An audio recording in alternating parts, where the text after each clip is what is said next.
Welcome to Rosie the Reviewer. We're your hosts. I'm Sam, And I'm Marcia.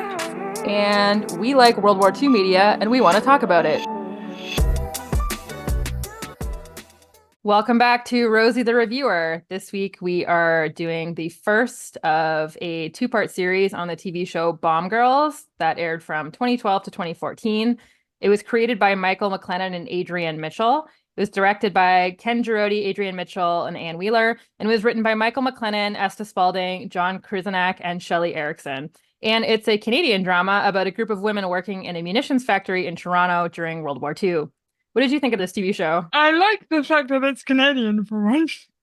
It's about damn time on this podcast that we talk about something Canadian. I enjoyed this series, even though it's very soapy. But it's a nice thing to watch late at night without having to think about it too much. For me, that's it. Like, we've watched one whole season and then half of another season so far. I feel like I got a good sense of what it's like. I enjoy it. It's not super deep, but it's enjoyable. What do you think about it being Canadian? I was also excited to do this, especially because my great aunt Vicky was a bomb girl. She worked in a munitions factory in Toronto during World War II. So I was super stoked to do the show. And I had seen it before. And I remember the first time I watched it, for the first 10 minutes or so, I was like, oh, I can tell this is Canadian. It had a bit of a budget feel to me, or maybe I was just being overly critical of it. But after the first few minutes, either that got better or I stopped noticing. And then I really enjoyed it. And on my rewatch, I didn't notice that so much, but I did notice that it was super soapy. Like the first time around, I don't know, it didn't register as much with me. And this time I was like, oh, telling you that this is a show about women who work in a munitions factory really does not tell you about all the dramatic shit that goes down. No, it's true. When you first watched it, was that when it came out? A good 10 years ago? No, I watched it, I think during the pandemic. So it was a couple years Huh. ago. Alright. I noticed that there's a big shift between season 1 and season 2. Season 2 has a higher production value for sure, by the looks of it at least. I don't know if that's mostly coincidence or. Originally, it was intended to be a six-part miniseries, so they were only supposed to do season one. And then it was popular enough that they ended up getting the green light for a season two. And season two is 12 episodes, and season one is only six. And then after season two, they ended up making a movie. And so obviously we're going to cover all of that. But yeah, no, I think you're right. After they made the first season and they realized that it was popular, they put a bit more money into it, probably. Can I just say, as a non Canadian, how difficult it is to find and watch this series? We've watched until episode 6 of season 2, and I just noticed yesterday that episode 7 and episode 9 are not available to view. I don't know why episode I don't know why episode 8 is, but 7 and 9 Oh, are not I can't press play on those. well, it's too spicy. That's what it is. They're like, we can't let people be seeing this. It's too steamy. I'm looking forward to seeing the rest though. Just saying, I do want to know what is gonna happen to all these wonderful, sometimes kind of questionable ladies. It's true. They do make some questionable choices. Well, let's get into the plot.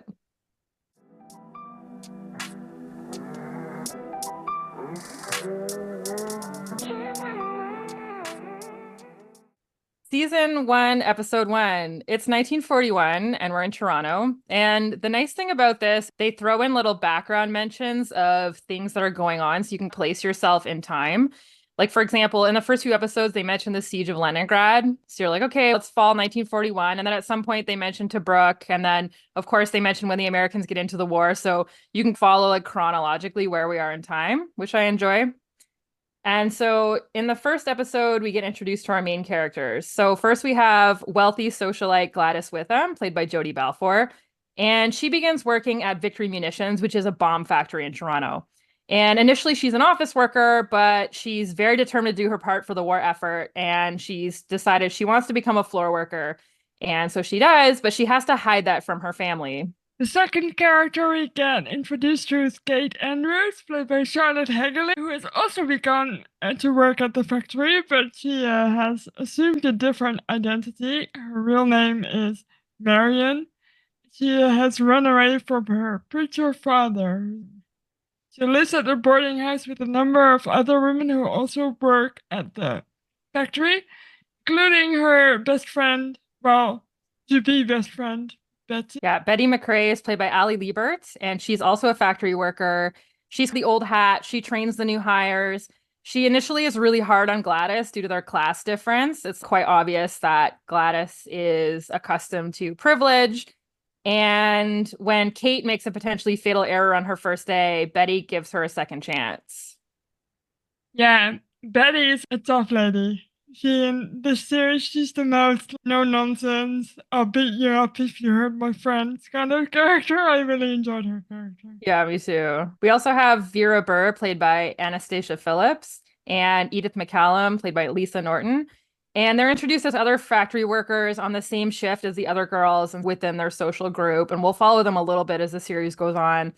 Edith soon finds out that her husband has been killed overseas.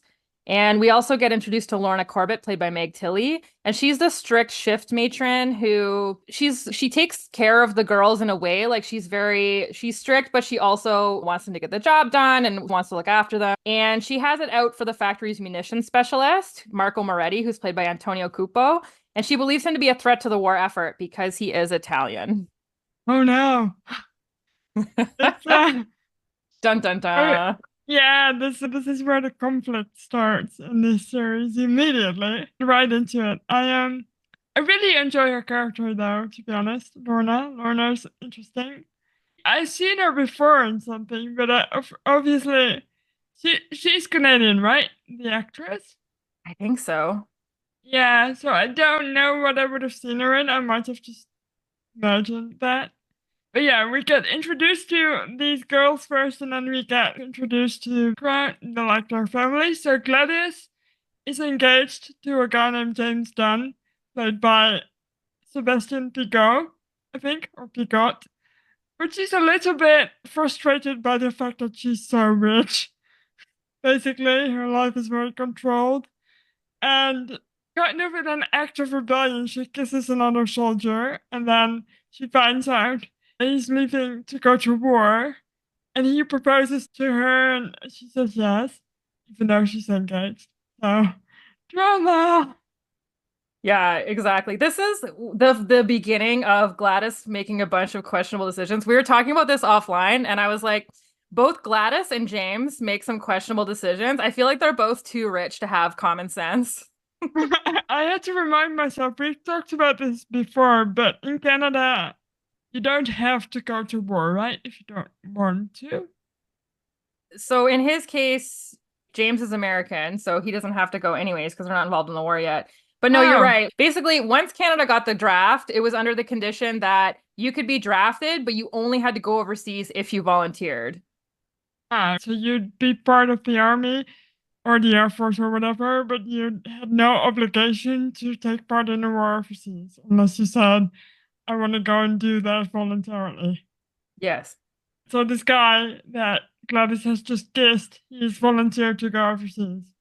All right. And lastly, we have Vera Burr, and they're at work at the factory one day, and she has an absolutely grotesque workplace injury. She gets basically scalped by this machine, and it disfigures her and puts her in the hospital. And it's going to end up being a big deal because she puts a lot of stock in being like the pretty girl and the good time girl, and all of a sudden she's very disfigured. Yeah, this made me yelp. I did not see this coming in the show. It felt so soapy and sweet, and then hang on, there's a girl hanging from a hook. We see quite a lot of the bomb making process, which I thought is really cool. Like they could have not shown that, but you see every step of the way how that works and how these girls come in the morning and they get checked over. They can't wear any metal, any jewelry because any spark can blow up the entire factory. Which would have Yeah. been true to life, I would say. Yeah, for sure. In real life too, you weren't allowed to wear jewelry or hairpins or anything like that. When you got to work, you had to strip down, shower, and put on a work uniform. You had to wear leather shoes because if you had any kind of nails or anything, like the sole of your shoe, that could cause a spark. Because yeah, they're measuring cordite, they're filling shell casings, they're working with heavy explosives. That's episode 1.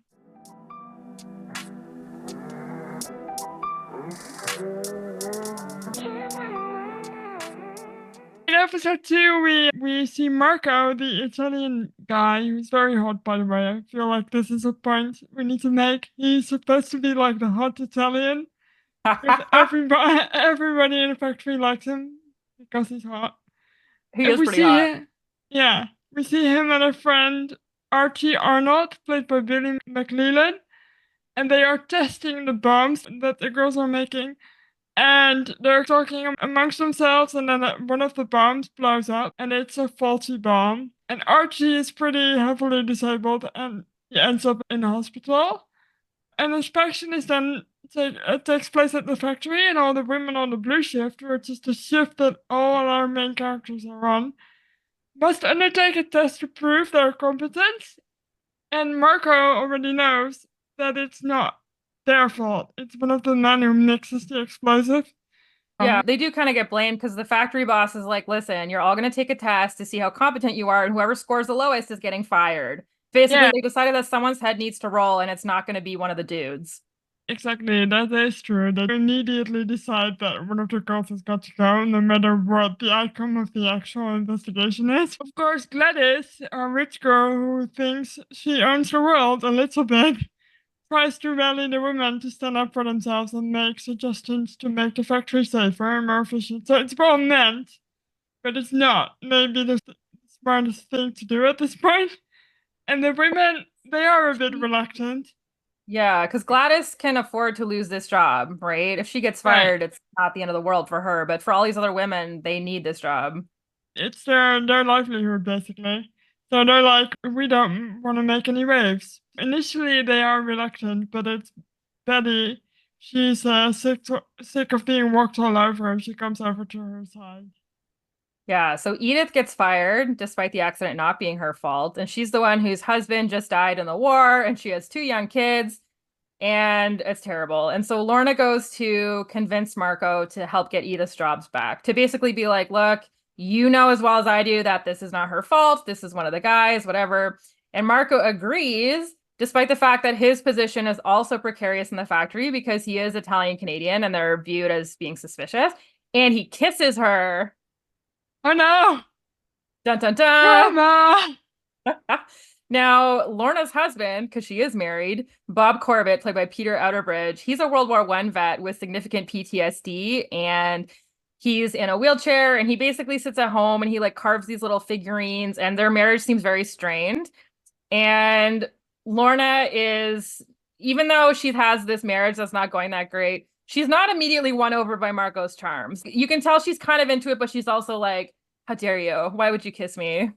I am married. Yes. As far as the women in the show go, I think she's one of the stronger characters in this. Yeah, she's a little older than the rest of them. She has grown children, so she definitely has a different outlook. Yeah, her children are off in the war, by the way. That's important for later. Yeah, she has two sons serving overseas, and her daughter is a nurse working in the hospital in Toronto. Yeah. So we see her daughter quite often because she's in the same hospital that Vera, who got scalped in episode 1, is staying in bed and being very depressed. She is hoarding sleeping pills, and it's immediately very dark and very obvious that she's hoarding them to try and end her life eventually once she's got enough. Kate, meanwhile, doesn't have security clearance documents under her assumed name. And so her new best friend, Betty, takes her to a forger who says, okay, I'll make you these security clearance documents, but in order to do that, you're going to have to do something for me. And so he gets her to pose for these risque photos. By today's standards, they're not that risque. But back in the day, they're a little risque. And he implies Yeah. that they're going to be sold to soldiers and stuff like that for their spank banks. Lorna, also, meanwhile, still suspicious of Marco and thinking he's a danger to the factory, plants an Italian newspaper in his locker during an inspection.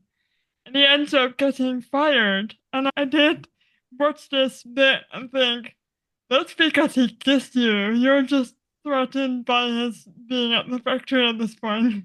I know, literally. And she's so saying the quiet part out loud. It's funny to me in this show because there really aren't any significant people of color. Like there are some side characters, yes, but like the majority of the main cast is white.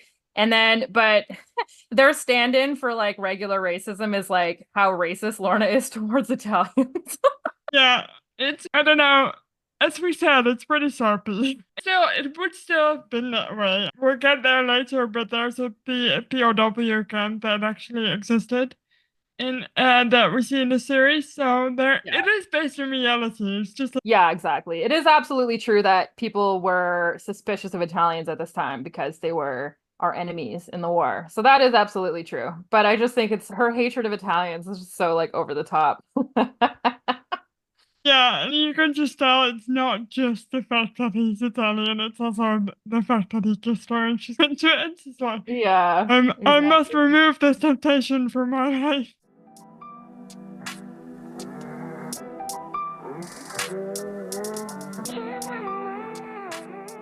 So Yeah. episode 3, some perfume is stolen from Gladys's locker. Of course, it's very expensive because it's Gladys. And she makes the mistake of reporting it to Lorna, who docks everyone's pay. And Gladys obviously doesn't think this is fair, so she's determined to find out who the real thief is. Yeah, and in case that isn't enough drama, Lorna finds a locket on Kate, but it has her real name Marion on it. She suspects her of stealing it, and by extension also suspects her of stealing the perfume and other stuff. So she sends her to work in a storeroom as part of a punishment. It's a pretty creepy storeroom, to be honest. Kate finds herself singing with a black employee. There's one of our black characters, probably the only one, named Leon Riley, played by Jim Codrington. And though she can't really see him, it's just her voice singing in the dark. She's a pretty good singer, by the way, but she was what she did with her family. After that, she's attacked by another male employee, and Leon, our black character, comes to her rescue. Yeah. So Kate and Betty become closer, and Betty promises to keep Kate safe from her past. And it's starting to become pretty clear that Betty has a crush on her. Yep, very clear. I thought this was one Yeah. of the most obvious things, but it's also very sweet. And also, you can tell they put some care and effort into this relationship and making it realistic. It's interesting because during the war, a lot of like queer people found the opportunity to leave home and maybe settle in bigger cities where they were away from their families and maybe they could find sort of small communities and stuff like that. And so, yeah, so I really thought it was cool that they chose to pursue a storyline with the lesbian character in this show. Especially if it's made 10 years ago, that wasn't really. Nowadays, you get quite a lot of those, but back then, it would still have been slightly new and exciting and a risk Yeah. to take for a series, which I thought Yeah. was pretty good for them to do that. Back at the hospital, Vera is still miserable, and Archie, if you remember, the guy who got blown up by an exploding bomb, he's also in the hospital, and at first he's kind of a dick to her, and then they become friends out of nowhere. I feel this show does this a lot. People can act horribly towards each other, and then by the next episode, they've forgotten all about it. Yeah. I think it's tough too because by the standards of today, Archie's pretty gross. In the first episode, he's spying on the girls in the shower with a hole in the wall and Get like him! he makes yeah, that's Archie. And then he's, Vera's in the hospital and he's like talking shit about her behind her back and how like gross she looks with her disfigurement or whatever. So he's kind of trash, but then he also makes her feel better. And I don't know, by the standards of today, we're like, well, she should not have to put up with that. But I feel like by the standards of the 1940s, you're like, well, he's not the worst. No, and especially if you look at this show, he's definitely not the worst. But yeah, it's he figures out that she plans to kill herself and he doesn't like it, so he tries to talk her out of it. Yeah. This is also a super 1940s vibe because everyone who tries to tell her how much she has to live for, they're like, you're still pretty. I'm like, well, she is, but also like, that's not the only thing she has going for her. Like, why don't you tell her that she's like smart and competent and all the other things that she is? Yeah, exactly, and hardworking and all that sort of stuff. Yeah, Yeah. it's a bit two dimensional, like properly 40s in that sense. Yeah. Yeah, yeah. So Gladys, on a mission to figure out the thief of her perfume, determines that it's likely Hazel McDougal, played by Brittany Allen, who's stealing her perfume, and she goes on a mission with Kate and Betty to find her and kind of catch her in the act. But in doing so, she discovered that Hazel is sleeping with her fiance. Dun dun Meh, dun. dun dun dun. It's pretty. I was like, no. Stop it! Stop being that woman. It's a show about strong women. I don't want women making stupider decisions than Gladys, who's also making stupid decisions. Gladys makes so because I mean already we've discussed she allowed a soldier to propose to her and she said yes and they made out and stuff all the while she was engaged and now she's so upset finding out that her fiance is sleeping around behind her back. It's just the two of them are like maybe don't get married, like maybe you guys are not meant to be. And then, of course, she goes to confront Hazel, but not her fiance James. I know that kills me too because it's like, well, I mean, Hazel does suck for doing that to you, but also James is your fiance. Like he's the one you should be chit-chatting to. Yeah, and also we should mention that Hazel is on the red team, like on the other shift that are they're a little bit of there's some competition going on there between those two, so there's an extra layer of I don't like you in that. Yeah. The factory boss, Harold Akins, played by Richard Fitzpatrick, sends Lorna to deliver Marco's last paycheck, because if you'll recall, she got him fired.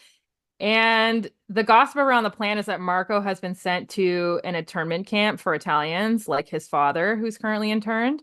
But when Lorna gets to his house, she finds that Marco hasn't been interned or anything. It's just gossip. So he's home. And Marco's mother invites her in for a meal. Marco's mother doesn't speak a lot of English, but she's very like, yeah, come in, have some spaghetti. I made a ton of food. And Marco walks Lorna home after, and then they kiss again. Oh no! I feel like Marco's mother reminded me a little bit of, can I not remember names today? Of the Greek film of, what's her name? Stella's mother in the Pacific. Like, Oh, it's the same vibe. It's like this inviting, fun, maternal mother type. yeah. So, yeah.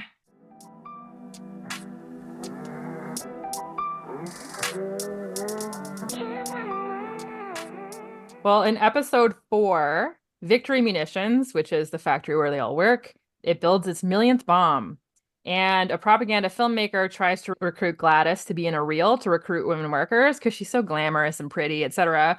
But she obviously doesn't want to because she's still hiding from her family that she's working on the factory floor. And so Lorna suggests Betty instead.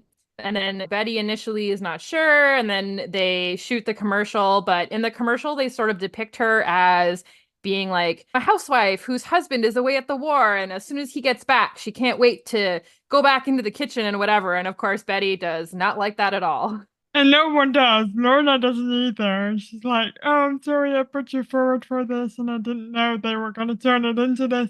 Like, you can't really tell when they're recording it, but then they see the edit and it's just horrible. It Yeah. made me laugh too because it had a fade in and fade out of those of her uniform and then her housewife outfit. I was like, God, what did you Yeah. think Or it was gonna be when they were filming? well, also there was the one where it cuts away from her and these two just random children like run into the frame and she's like, they gave me children? Yeah, and it's probably even a bit fun, even more kind of funnier because obviously Betty's gay, so the Yes. likelihood of her being a housewife with a husband and two kids is very slim. So it's Yeah, even especially more because like, Betty has already expressed that she, by herself, would like to own a house and be independent in this way. So she especially hates this depiction. yeah, I would too, to be honest. I'm upset for her. Not fair. Anyway, Kate continues to try and get Leon to help her improve her singing because they were singing so nicely together. But he's avoiding her because he knows it will be how it will be seen due to their difference in obvious skin color.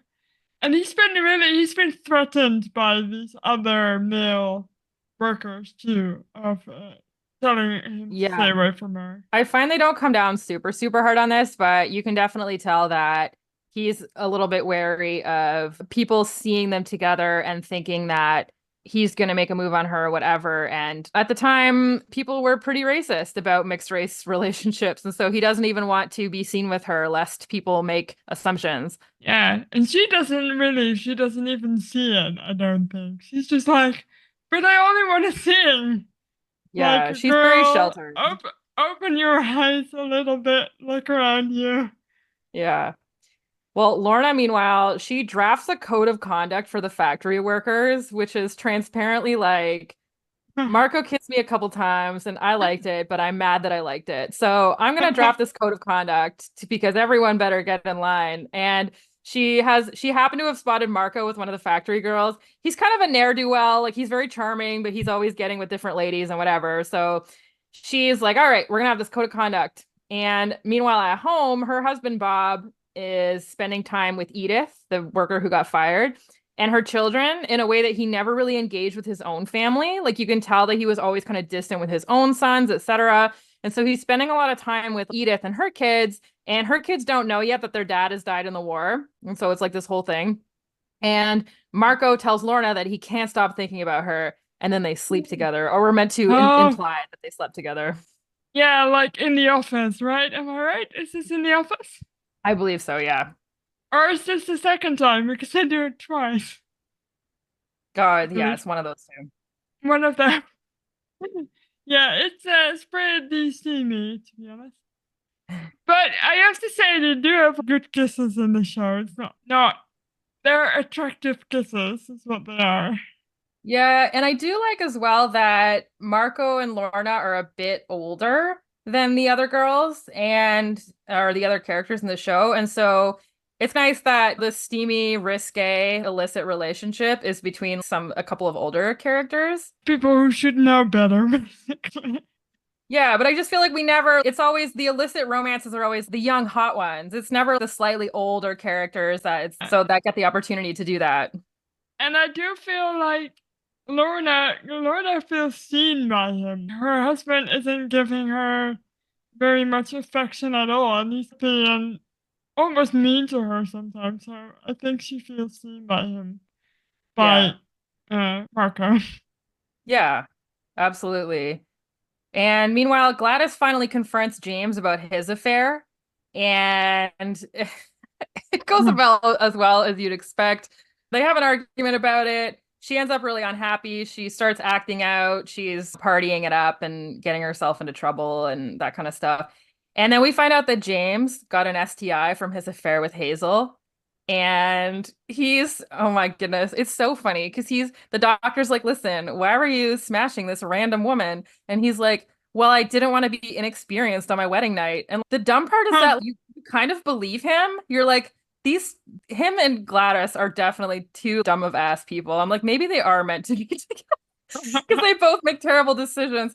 And so when Gladys finds out that James got this STI and that clearly Hazel must also have it, she insists that James also gets medicine for Hazel because Gladys, despite some of her poor decisions, is genuinely a good person. Yeah, she looks out for those women. Like she thinks that her position also can make things a little bit better for these women. It really doesn't. There's not been a situation where it's helped her in any way, but she still thinks she can make a difference, which I appreciate. At least it comes from a good place. Yeah, so much of the plot I feel is driven by Gladys's desire to improve things for people, and oftentimes those decisions that she makes are rash and she doesn't think it through, and so shenanigans ensue. But you also sort of root for her because you're like, well, she genuinely pretty much always means well. She does. She's just kind of stupid.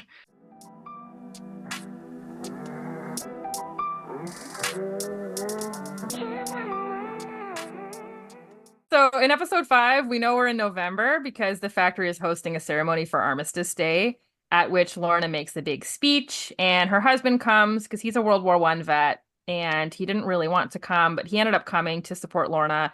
And Marco meets her husband, and that's when he starts to sort of be like, well, maybe this affair is not going to work. Once he finally sees her husband, I think it becomes real to him that she is married. Yeah.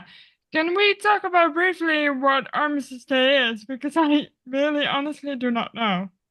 Yeah, so at the end of World War One, armistice officially happened, I believe, on the 11th day of the 11th hour, the 11th month, so like November 11th. And so that was when officially that was when World War One was over. And so after that, Armistice Day or Remembrance Day, as we call it now, has always fallen on November 11th. Oh, that makes sense. Obviously, I wasn't watching this with any kind of subtitles, so I didn't immediately recognize the word armistice as being the end of the war. So that makes sense to me now. Thank you for the context. Yeah. And Uh, James and Gladys are they like you said, people really forgive them each other very quickly for things in this show. And so James and Gladys are getting along again. And he happens to find the letters that Gladys has been receiving from Lewis. Lewis is the soldier she said she would marry. Lewis has been writing to her. She's not into him really, but she feels bad that she promised she would marry him. So she hasn't really sort of told him to stop writing her. And so she's just keeping all these letters. And James finds them and they end up having a big old fight about it, but then they make up. And the two of them, James works with Gladys's dad, and Gladys's dad owns like a big grocery food company. And so James and Gladys's dad are working together on this big contract to provide food for soldiers overseas. And then so Gladys and James sort of team up to improve the rations that Gladys's father's business is going to be providing to the troops because they're absolute garbage. And Gladys is like, we can't be sending these food to the soldiers.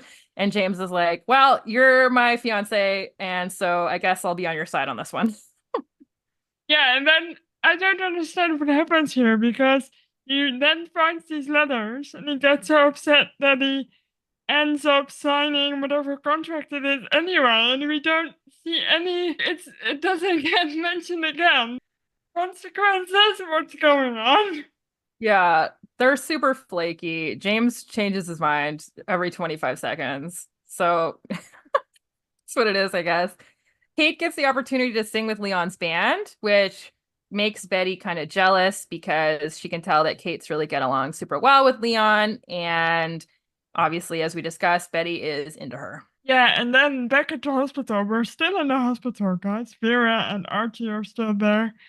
And Archie gets sepsis, which will kill you, but very slowly and awfully. So he asks Vera to help him die. She does. She gives him her pills.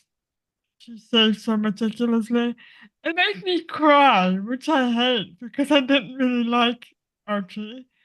But I was Yeah, like, oh god, why is this suddenly so sad? yeah. That is one thing about this show. I find that all the characters have flaws. There's definitely no characters that are perfect and never make mistakes. But then it's like, well, when something bad happens to them, you still feel something, you know? Yeah, it's the same thing as with Vera getting scalped in the factory. You don't really see it coming. Like it goes from really fluffy and light to really dark really fast. So it Yeah. made me cry. I was like, no, he has to survive because they're kind of pals now. And she's not really particularly sad about him dying either. She just helps him and then moves on. There's some of that going around.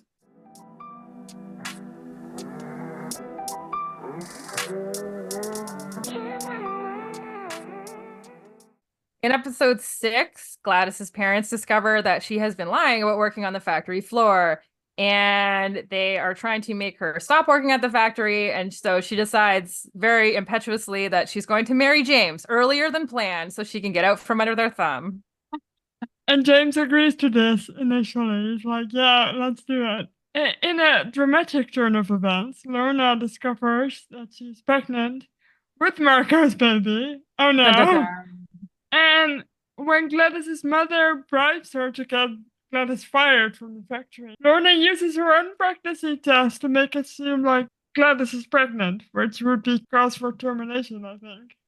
Yeah, so there's two reasons for that. One is that in a lot of these like wartime industries, you had to be a single woman or a widow with no children, or to some degree, it was like if you were as soon as you got pregnant, like you couldn't work there anymore, kind of thing. And also because they're working with cordite and other things that could be toxins that could lead into your skin and you could breathe it in, you can't work there if you're pregnant. And so Gladys basically gets fired as soon as they think that she could be pregnant. And Jesus, can I just say, what a mother to do that to her child. Also, Vera is better and she returns to work at the factory, but then as she's on the line, she struggles with PTSD from the accident, which I would too, to be honest, if it was that freaky of an accident. And then she decides to use her power and she sleeps with the boss to get a job in the office, which I all the power to her. I can't. She doesn't care that she has to sleep with people to get what she wants, and she doesn't take any shit for it, which I enjoy. It's true. Vera's very the 1940s version of sex positive, which we love for her. Kate's father has tracked her down, the evil preacher man who abused her. And Betty and Kate are sitting together playing some music, and Betty kisses her, and Kate freaks out and doesn't is not into that at all. And she decides to go home with her father as sort of like a rash decision. Yeah, you feel like something just switches in her brain, and she calls it a sin too, which many people would have thought was the case back in the day anyway. Made me Yeah. sad. She's your friend. Come on, Kate. Right, exactly. Even if you're not into her, it would be pretty easy to be like, "Hey, I'm not into you." But it is the 1940s and she's very sheltered, so Yeah. Pearl Harbor's attacked, so we know it's December 1941, and James, who is American and thus far has avoided enlisting, he ends up enlisting and he goes for officers training. And meanwhile, Gladys and Betty make a deal that Betty will help her get her job back, and meanwhile, Gladys will help Betty to rescue Kate from her evil, nefarious father.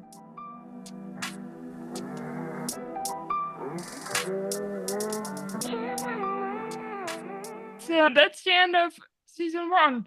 I will say I really enjoyed the way um, they show where we are in the war through either propaganda movies or the radio or the newspapers. Like you see little headlines everywhere, and it's quite smart. It's one of those Yeah. things where whenever we struggle with to figure out where the fuck we are in the movies, they make sure in this show you know what's going on, and it's not super obvious, but it's obvious enough that you can sort of glean what's going on in the war. Yeah, it's so often things happen in this show where it's their interpersonal dramas or the things that are going on in their family lives or in their and amongst the coworkers at the factory and all this stuff. But it's like you never forget that there is this backdrop of the war and that the war is informing a lot of what's happening and the situation that they're in. And so it's really cool to watch something that does take place on the home front where you do, because I mean, obviously the vast majority of people would have been on the home front during the war. So it's cool to see what people are up to in that way. Yeah. And what I noticed specifically about the end of the season is that Gladys has discovered that it was her mother that advertised her job at the factory, and she seems like she's seething. So I was like, oh boy, what's going on in season two? But then she seems to have forgotten it entirely. So, Yeah, there's just so much dramatic stuff happening that it's like, listen, these characters, they cannot be dwelling on stuff because something crazy is going to happen the next episode.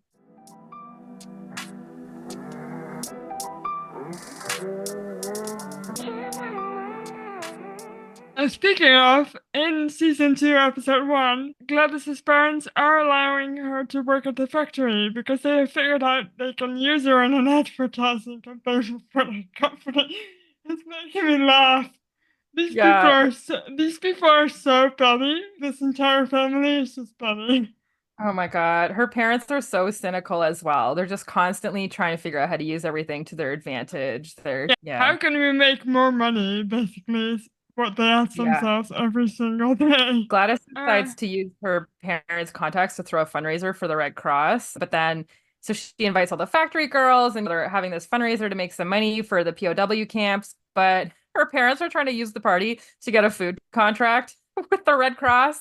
So, of course, count on the Withams to always try and make things to their advantage. Yeah, that's kind of case in point, I guess, of what we were saying. How can we make money today?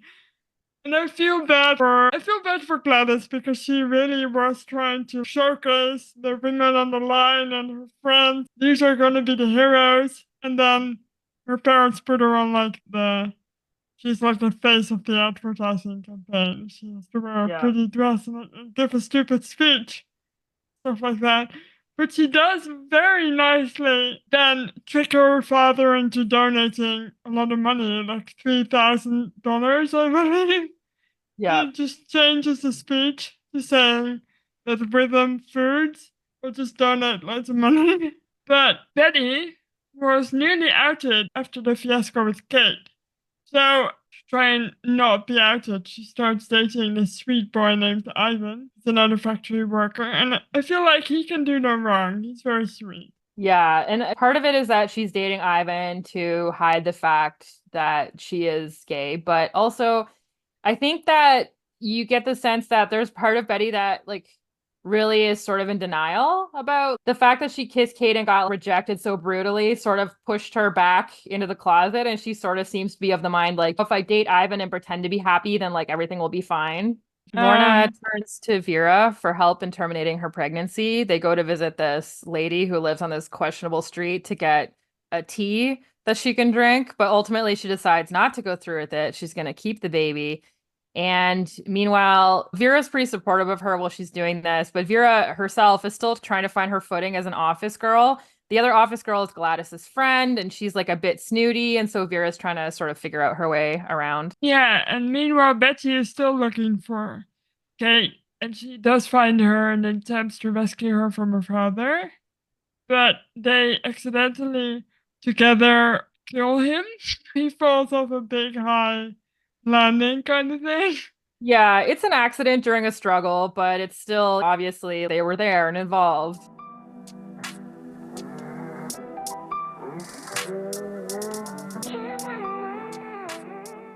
In episode two, Kate goes back to her father's trailer to retrieve some money that she knows he has stashed away.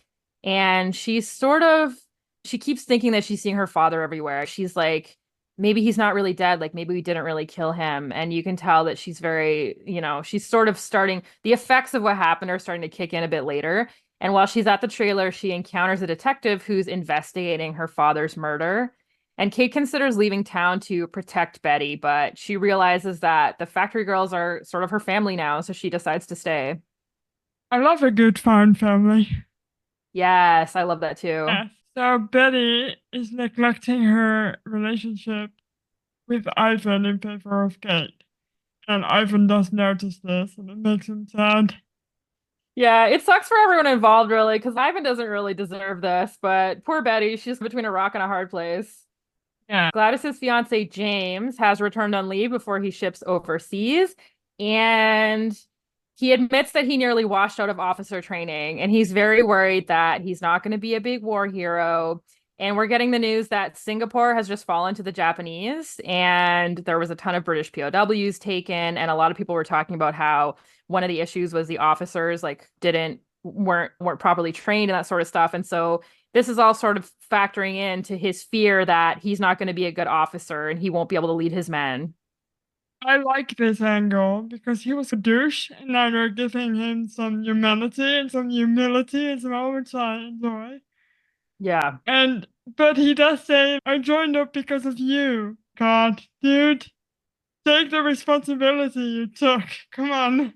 I know. Him and Gladys are so immature, both of them. I do fully believe that part of the reason why he enlisted is because of Gladys, especially because she sort of had that little fling with a soldier. He sort of, I think, in a fit of pique was like, well, I'm gonna just enlist and I'll show her sort of thing, and I'll be the war hero that she thinks she wants and whatever. And it's just like, y'all make a lot of rash decisions.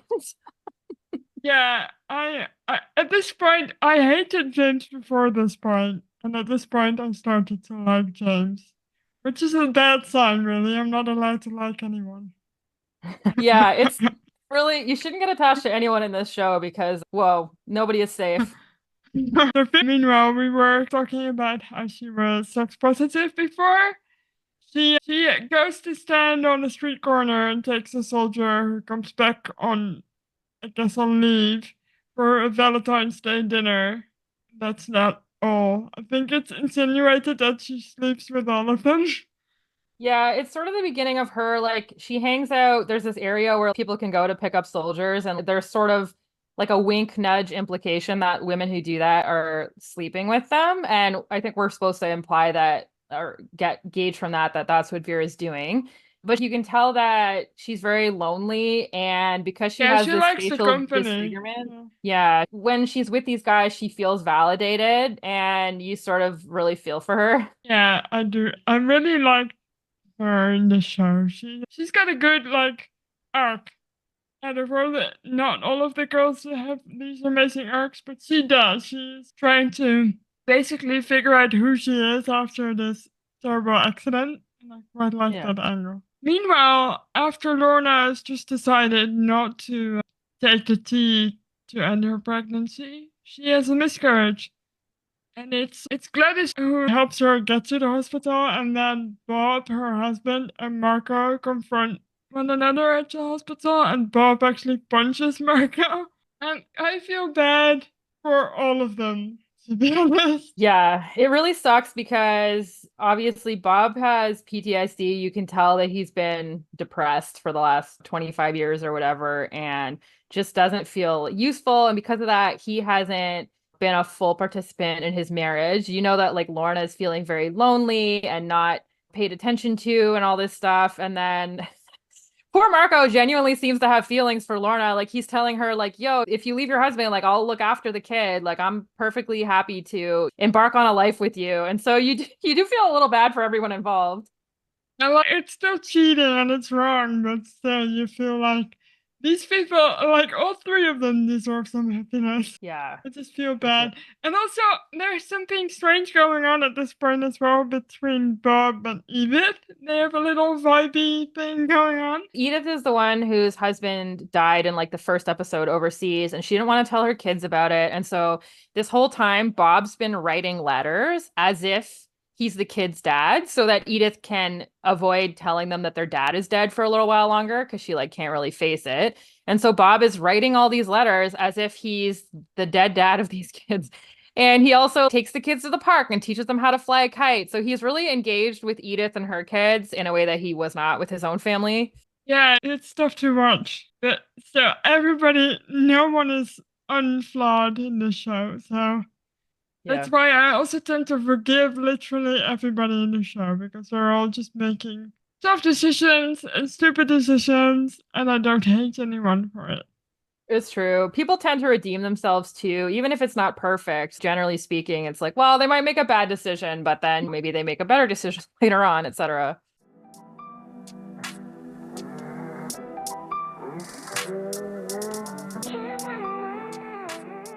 So in episode 3, Gladys tries to pull some strings to help out Marco's father, who's still interned in the camp for Italians, and she gets, I think through an uncle, she gets his father a hearing, and then Marco's like.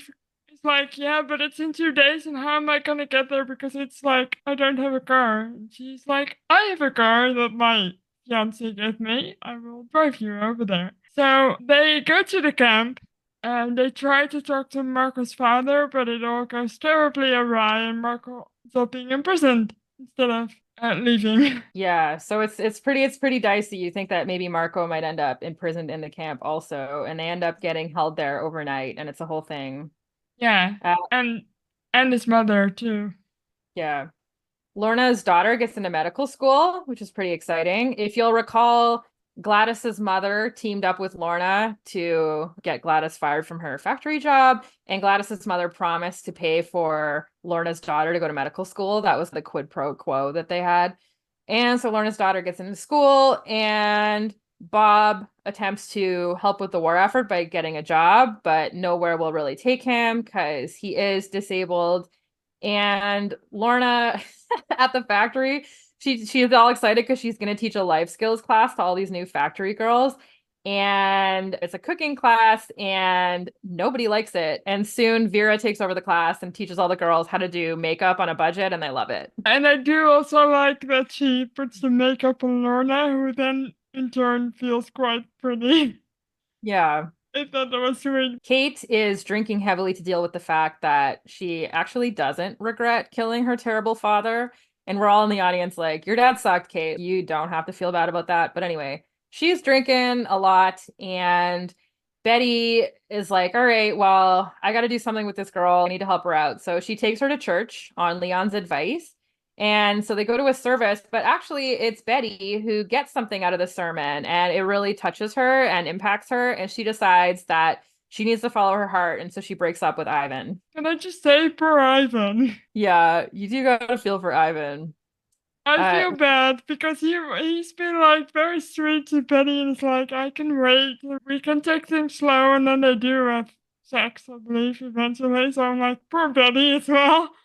But I don't know. He's just a sweetheart. He's one of the only men in the show that doesn't make stupid decisions and do stupid stuff.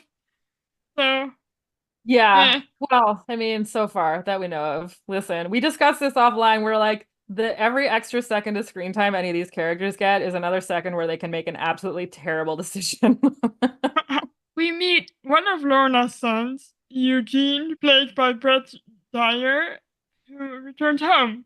He's on leave, and then he gets to do a warband drive. And let me tell you, this guy gives all the Eugenes in war media we've seen a bad name. He sucks. If everyone recalls, Brett Dyer was in Jane the Virgin. That's where I know him from. And so when I saw him That's in this what show, I know him from. I was like, oh my God, it's the guy from Jane the Virgin. And then his character in this is absolute trash. I recognized him, but I couldn't pinpoint him, so thank you for pointing that out. And now I have to go and watch Jane the Virgin again. Yeah, it'll really help like clean your brain off from his character in this show.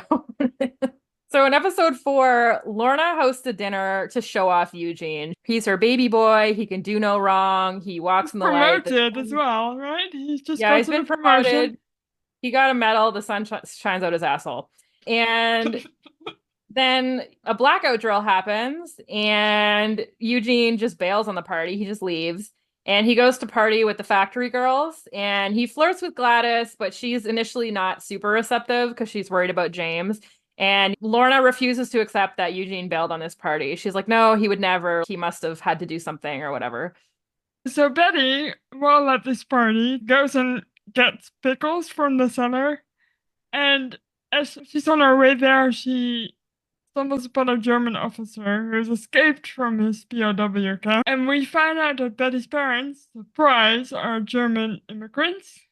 So she's like telling him we're the same and we're the same people, blah blah blah. She's trying to keep herself safe. But then she ends up helping in capturing this German officer. Not the same Yeah. after all. Yeah.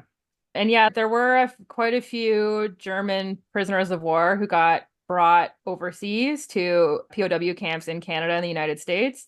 And so there were quite a lot of it's funny, well, not funny, haha, but there were Jewish refugees who came over to Canada at the outset of the war. And then a lot of them ended up in these, they didn't call them internment camps, but that's what they were. They basically kept them in one place because they're like, we don't really know what to do with these refugees. They're just going to live here, we assume, till the war's over. So they kept them locked up. And then oftentimes they would end up locked up cheek by jowl with these like German officer POWs. And That sounds so, like a bad idea.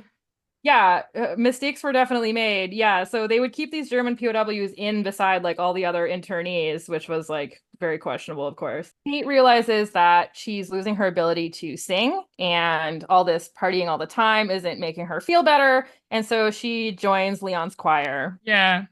Can I just say, she's an okay singer. Leon is making her out to be like she has the voice of this angel, but she's not that good.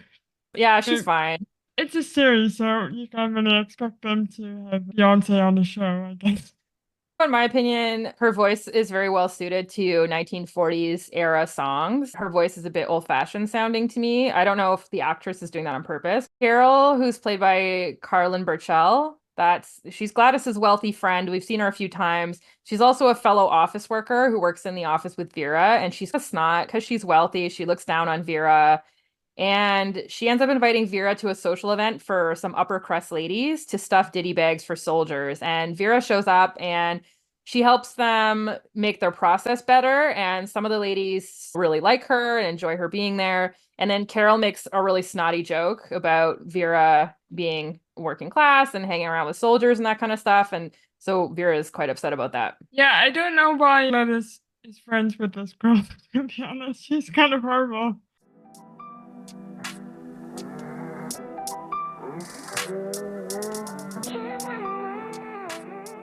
In episode 5, a slew of new women join the factory floor. There's a new girl named Reggie, played by Jasmine Richards, and she immediately clashes with Betty. She's determined that she knows what to do and she doesn't need any help with anything. And that is also Betty's energy. And so they don't get along very well. And so Vera organizes a mixer to help the workers get to know each other in a more casual setting.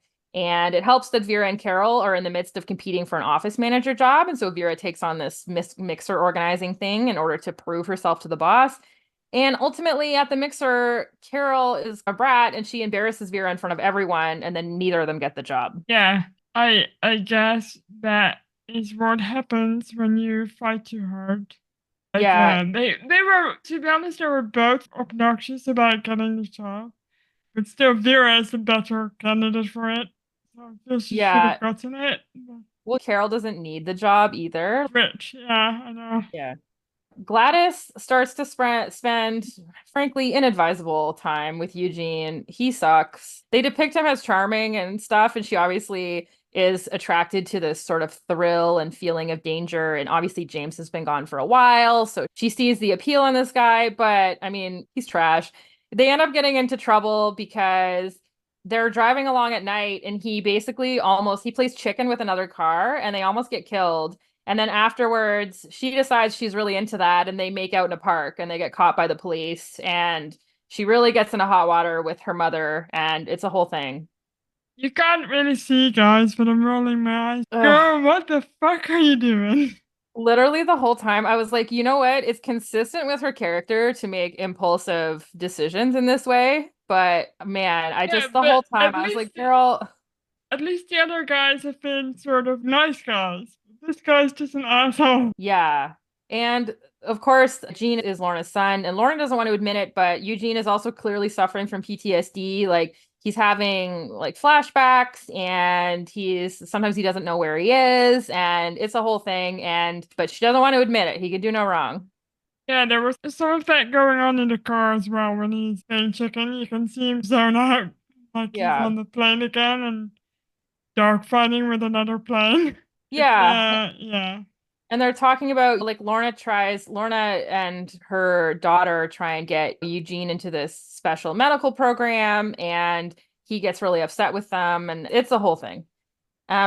Kate, meanwhile, begins to date Ivan, who is Betty's ex. And so finally, some good news for Ivan. And Yeah. Marco in the background continues to be harassed by the police for being Italian.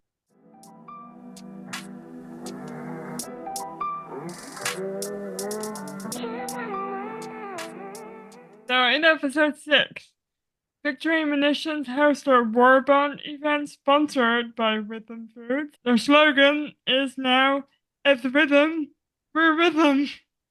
Which I do think is very funny.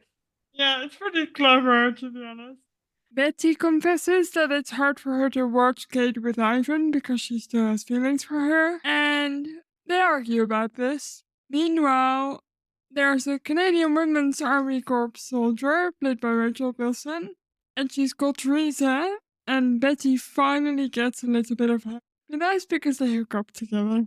Yay! Yeah, I was like, yay, CWAC. I was excited when Teresa came on, even though she's only there very briefly. Yeah. Both Lorna and Bob attempt to help Eugene deal with his PTSD. They've finally admitted that it's an issue.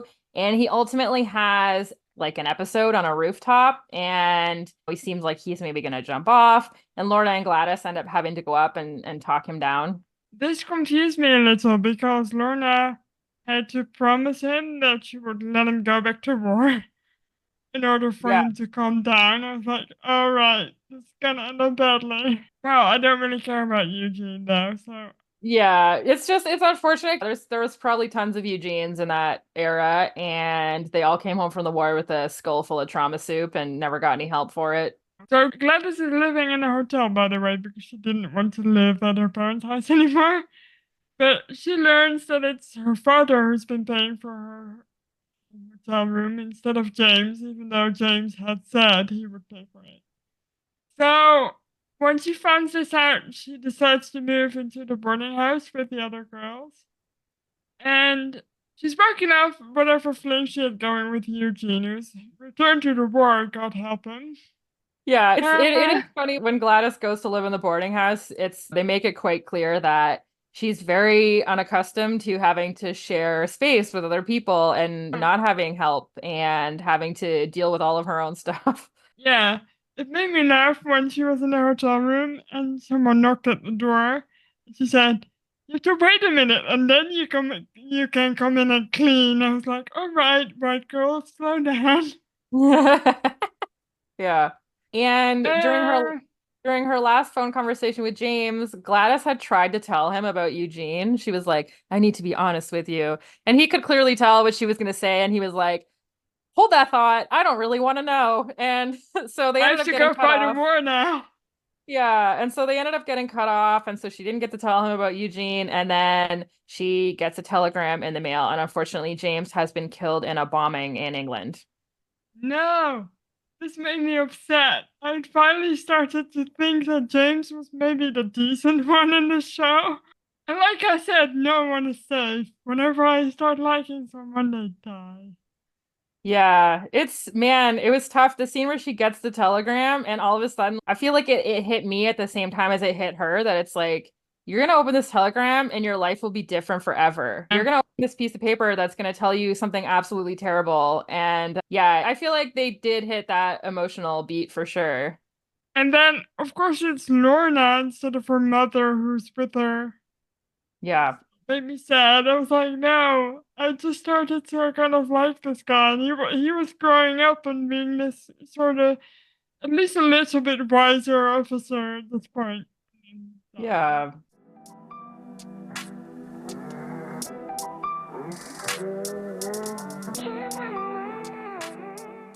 And that's all we got up to for this episode. There's more to watch, which I will definitely do if I can figure out where to find it. You're gonna be missing some episodes. You're gonna be like, "Ma, I don't really know what happened in those episodes." But The good thing is though that each episode has a recap at the start, so maybe I can just watch episode 8 to figure out what happened in episode 7. But yeah. yeah, it's nice to get a little glimpse of Canada in this war. On the show in this war.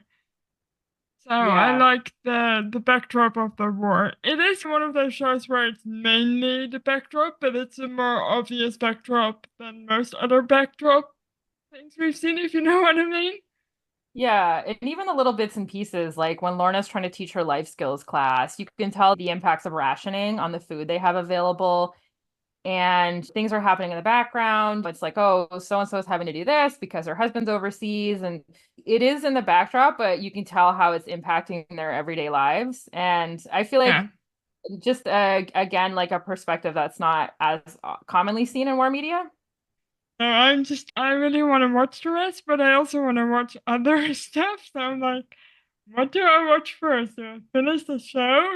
Do I watch the new movie that we're about to discuss as well? So Yeah. yeah, I don't know. I have to watch all the things. So we Um, have covered up to episode 6 of season 2. So we're halfway through season 2. It's probably a good place to break off because Gladys has just had this emotional upset that's happened with James being killed. And so next week we're going to talk about the back half of season two, and they also made a movie, and so we'll be talking about that as well. The movie not as well received by the fans, and I agree. I don't think it's as good as the show, but obviously we'll watch it and find out what happens to all of our characters. Is it one of those movies where they made a movie to wrap up the story because there wasn't another season? Is that the kind of thing they did? I think so. Yeah. Like all the Oh. actors and everything are back, but I think they just, yeah, that's what they did. Ooh, okay. Well, I'm still excited, even though it's gonna be like, I don't know, TV shows turn into movies I never quite trust. But still, I'm excited to watch the rest. But for now, I guess we should wrap this up very slowly. So I'm gonna ask you, Sam, what are you reading this week? So I'm about to start The Ministry of Ungentlemanly Warfare by Damian Lewis, Oh, and we are going to talk about it on the pod soon. So I'm really excited to read the book. you've already seen the movie. I'm jealous. I have already seen the movie, yes. Right, I won't ask you anything about that. I'm actually reading something this week. I'm reading I think it's fiction. I hope it's fiction. It's called In Memoriam, and it's about a couple of soldiers in World War One. It's emotional. Sounds like a real gut punch. And I did buy 11 books at We Have Ways Fest, so it's not like I don't have enough to read. Perfect. Yes. We'll all have to bully Mart into reading her books. Mostly because I'll I want to take know which it. ones are good, so I know which ones I need to read. Well, I can already tell you that the first one I'm gonna be reading after I finish this book is Agent Zoe by Claire Mully.